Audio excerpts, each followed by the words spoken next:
Now, when it comes to weight loss, I like to say there's a lot of lies out there, a lot of myths and misconceptions, and this is only but a snippet of them, but some of the bigger ones that I see. So the first one is that fat is bad for you and fat will make you fat. And not necessarily true. Everyone's afraid of fat because of why? It's going to increase the risk of what? Heart attack, cardiovascular disease, etc. What the literature is showing, and this is a study here that talks about the combination of fat and sugars versus fat by itself. The combination of fat and sugar, when we add sugar into the diet, is where we see the increase of weight gain. We see an increase in cardiovascular disease, diabetes, etc. The cause of cardiovascular disease today is not due to the fat in our diet. We need fat. You need cholesterol in your diet. Every cell in your body, your nervous system, every cell in your body utilizes it. You need it in your diet. The biggest contributing factor is inflammation.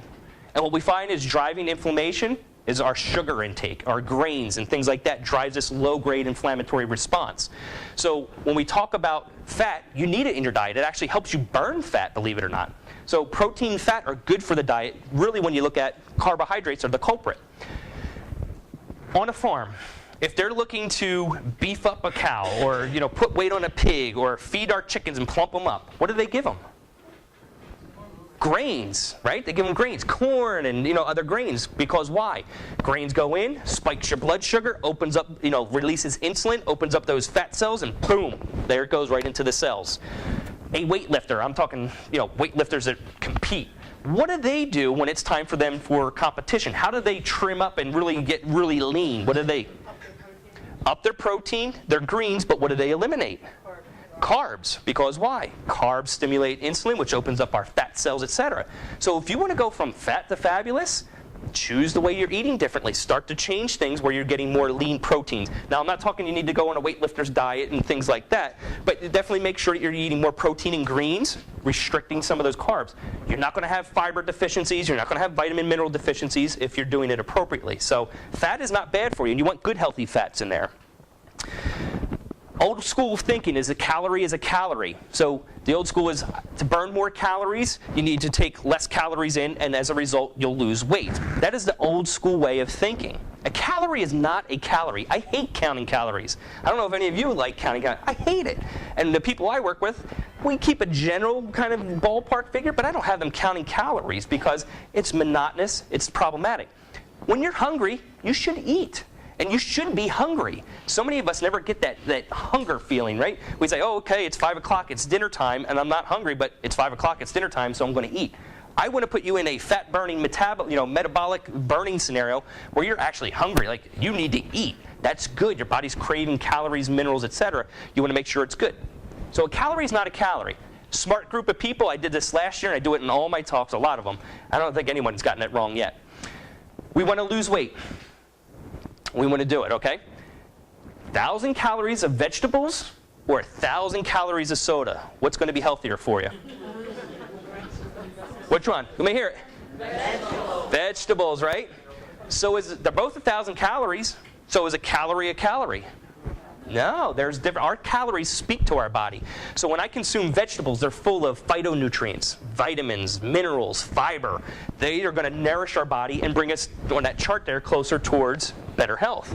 Soda, it's what we call empty calories, or actually an anti-health is what it is, but it's full of high fructose corn syrup. What's the message that that's going to send? High fructose corn syrup goes in, boom, blood sugar goes skyrocketing through the roof, insulin's being released.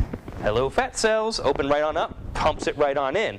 So a calorie is not a calorie. So again, when it comes back to the decisions and the choices that you make, each time you put something in your mouth, it's either leading you down the path of better and improved health, or it's taking you towards chronic disease.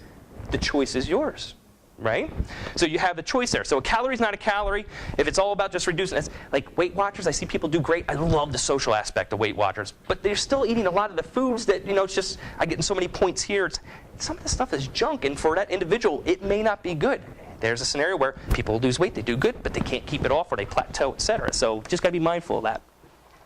Everyone should be eating grains. A lot of controversy about grains today. I gave you a little bit of my overview on grains, and this is another topic we can go into. But grains can be problematic for a lot of reasons. One, we talked about the weight loss scenario, right? And there's certain grains that are, I think, and see is better than others. We look at some of the good grains, for most people that do okay with them is like a quinoa, your rice, your wild rice, things like that are fantastic. I'm going to get into it a little bit later, but gluten is often contained in grains, and gluten is a problem for the vast majority of people that we see. And you may not notice that. You need to know your starting point. Is gluten a problem for you or not? It's a bigger problem in the States today than it has ever been. So again, grains open up those fat cells, stimulate the release of insulin. Coming back to my breakfast scenario, right? We're eating all these grains for breakfast, and that's just going to set the tone for the rest of your day of not being in a fat burning mode, but a fat accumulation mode. So making better choices, trying to restrict and limit some of your grains. Another weight loss lie, I guess if you will, is the ideal weight loss diet is low fat and high carb. Again, this is all along the same lines of what we were talking about here just a moment ago. When you're doing low fat, you're not reaching that point of satiety. You're not going to be full. You need to incorporate good, healthy fats in your diet so you feel full. Registers with the brain, and your brain says, okay, I'm full. I don't need to eat more. When you look at some of the big food conglomerates that are out there, the processed food, if I own a big food company, what's my goal? Make money for my shareholders, right? How do I do that? I get a customer, I keep that customer, and I keep that customer coming back. So what you find is with these higher carbohydrate foods, they're often processed. They light up the addiction centers in our brain, and we're finding sugar and some of these grains light up the addiction centers more than cocaine and some of these other street drugs do. It's that darn powerful, and that's some of the biggest issues I find is people are addicted to sugars in some of these foods. We all crave our comfort foods. People love their pizza, they love their pasta, they love their breads. Because, again, it lights up the addiction centers. Here in the States, again, and this is part of an issue, is that we have genetic modification. And what they've done to some of our grains, especially our gluten-containing grains, is they increase the amount of gluten into it. Makes it stretchier, makes your bread airier, gives that nice crust and all that stuff. It's good from a food manufacturer standpoint, but it's killing our bodies and it's lighting up our addiction centers. So, again, low fat and high carb is a disaster when it comes to dietary, losing weight and getting to your desired health goals. To kind of parlay off of that, to lose weight, you need to consume dietary products. If you walk away with nothing more than eating whole foods and staying away from this packaged stuff, you are going to be heading into the right direction. If you see something that is sugar-free, stay away from it. They take sugar out and they put other bad things in, or they're using artificial sweeteners. And what we find is artificial sweeteners are even worse than regular sugar. Why do people use artificial sweeteners? Because I don't want the calories, right? Because if I had the calories, I'm going to gain weight, etc. The literature research, and I think I have some in here with it, but what we're finding is it actually increases your risk of obesity, increases your risk of diabetes, and increases your cardiovascular risk for incidences such as stroke. So these artificial sweeteners are terrible, terrible, terrible, terrible. Not that I want to see you having a high sugar diet, but if you're going to choose something, choose the real deal over the artificial, unless you really have a severely diabetic situation, but that's still wreaking havoc on that scenario.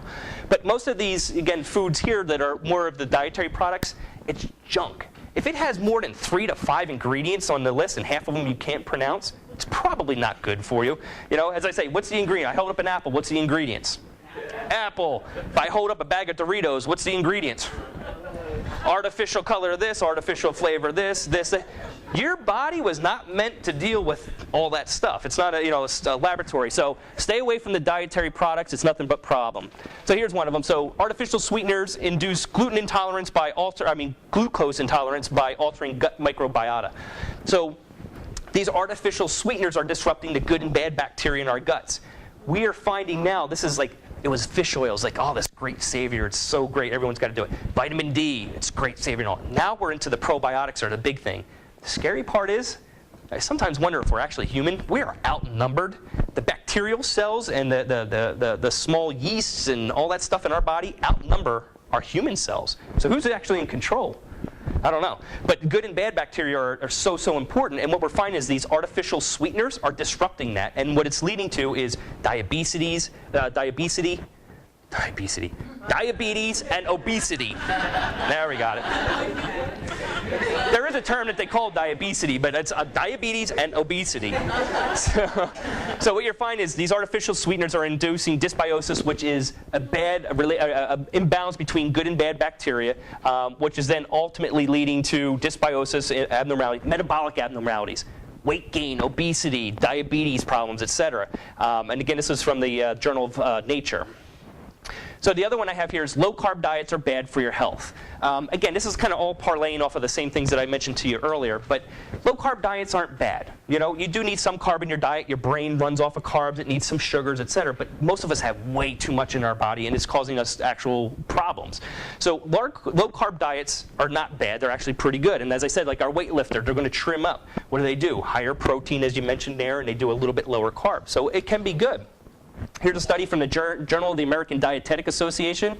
Perceived hunger is lower. I'm not as hungry. Weight loss is greater in overweight premenopausal women consuming carbohydrate. That's probably low carbohydrate, high protein. It just got cut off. Low carbohydrate, high protein versus a high carbohydrate, low fat diet. So when you have a high protein and low carb diet, again, you're not as hungry and weight loss is greater. Here's another study. Again, this is the American Journal of Clinical Nutrition. The effect of an energy-restricted, low-calorie, high-protein, low-fat diet relative to a conventional high-carb, again, it's low-protein on weight loss, body composition, and nutritional markers, cardiovascular disease. So what you're finding in this particular study is that your high-protein, lower-carb scenario is causing more, where's it at here? You're losing weight more is what it is. This is cutting off on me, so I can't see the whole thing. You're losing more weight. You're reducing your risk of cardiovascular disease.